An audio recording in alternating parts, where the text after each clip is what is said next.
સામયિક એટલે સામયિક,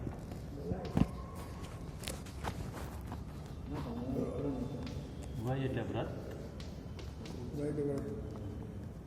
જુત્તો એટલે યુક્ત, વ્રતથી યુક્ત એટલે કે જુત્તો એટલે યુક્ત, વ્રતથી યુક્ત એટલે જ્યારે જ્યારે સામયિક વ્રતથી જોડાયેલો હોય જીવ, કોઈ પણ જીવ જે લોકો સામયિક કરે છે ત્યાં સુધી શું થાય છે આમાં ફળ બતાવ્યું છે. બરોબર. જાવ મણે હોય, જાવ મણે એટલે કે મનમાં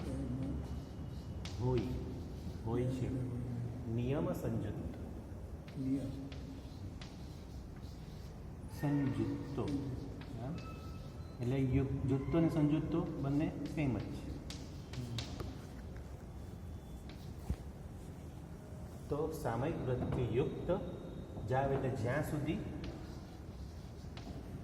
જાવ મળે જ્યાં સુધી હોય છે નિયમ સમજો. નિયમ એટલે શું છે? આપણે સામયિકનો નિયમ શું છે? 48 મિનિટ.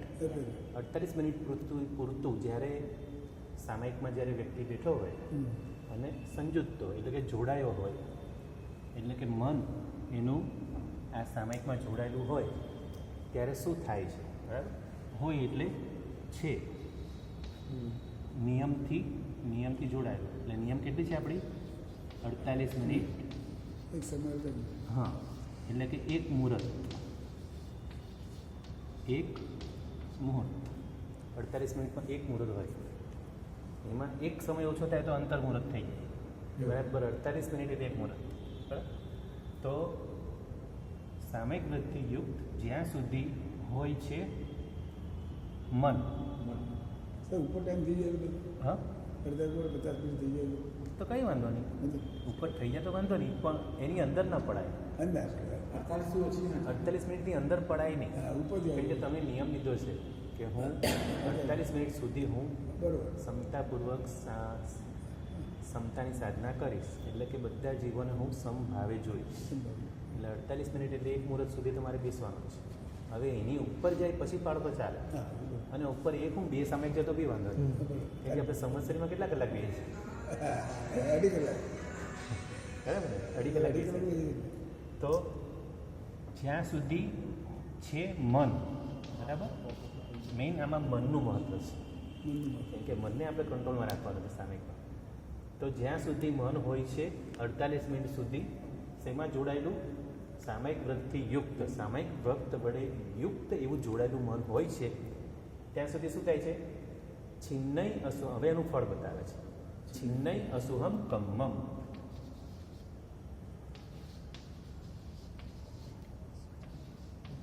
અસુહમ કમ્મમ એટલે કે અશુભ કર્મોનો નાશ થાય છે, છેદાય છે. છિન્નય એટલે છેદાય છે. અશુભ કર્મ એટલે શું થાય છે? છેદાય છે અશુભ કર્મ. હવે આનું આપણે વ્યવસ્થિત વાક્ય બનાવવું પડે. આમાં શું છે? શબ્દો આડાઅવળા હોય. અશુભ કર્મો છેદાય છે ક્યારે ક્યારે? જ્યારે પણ આપણે સામયિક લઈને બેઠા હોઈએ, સામયિકનું વ્રત લઈને આપણે બેઠા હોઈએ ત્યારે અશુભ કર્મો છેદાય છે. અને એનો નિયમ શું છે? સંયુક્તો એટલે કે 48 મિનિટ એક મુહૂર્ત સાથે આપણું મન જ્યારે જોડાયેલું હોય, એક મુહૂર્ત એટલે આનો નિયમ છે 48 મિનિટ પહેલાં સામયિક પડાય નહીં. હા, 2 ધારે તો પછી એને 2 સામયિક સુધી રહેવાનું. એટલે પછી ધારણા ભલે કરે પણ બીજું જ્યારે લેવું હોય ના, બીજું લેવું ને ત્યારે ફરી પાછું લેવું તો પડે જ. હા, એ પાડવાનું ના, એમ ના ચાલે. એટલે 48 મિનિટ પૂરી થાય પછી બીજું પાછું પડી સામયિક મોહબત્તી પડી લઉં એમ કરી અને પછી સજ્જાઈ સંધિસા અને છેલ્લે સજ્જાઈમાં છું, પછી એક નૌકાર, છેલ્લો એક નૌકાર કરવાનો. એટલે એટલે ઘરેથી નક્કી મનથી ધારીને આવ્યા હોય અને અહીંયા આવીને બેસે ધારણા કે આવું 2 સમય જેટલો સમય બેસે.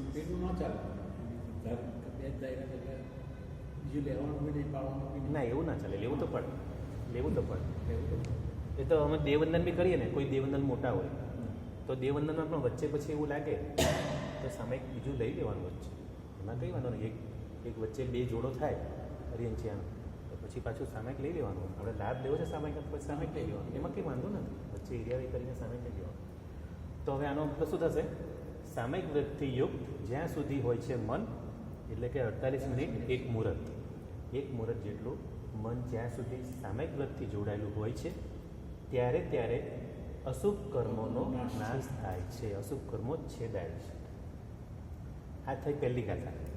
હવે બીજી ગાથામાં શું આવશે? આ પહેલી ગાથાનો અર્થ છે. બીજી ગાથામાં આવશે સામયમી ઉકયે, એટલે કે સામયિક કરીએ છતે. હા હા એટલે છે, ચાલુ છે.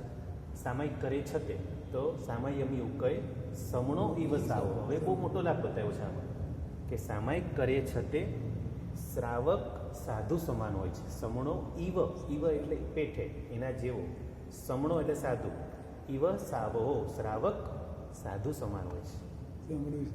હા એનો મતલબ હા, જ્યારે જ્યારે પણ સામાયિકમાં આપણે શ્રાવક બેઠો હોય, શ્રાવક શ્રાવિકા બંને આવી ગયા, ત્યારે ત્યારે સાધુ સમાન, સમણો ઇવ સાવો. અને હવઈ જમ્મા એટલે હોય છે, હવઈ એટલે છે, જમ્મા જ્યારે જ્યારે પણ સામાયિકમાં હોય છે ત્યારે શ્રાવક સાધુ સમાન હોય છે.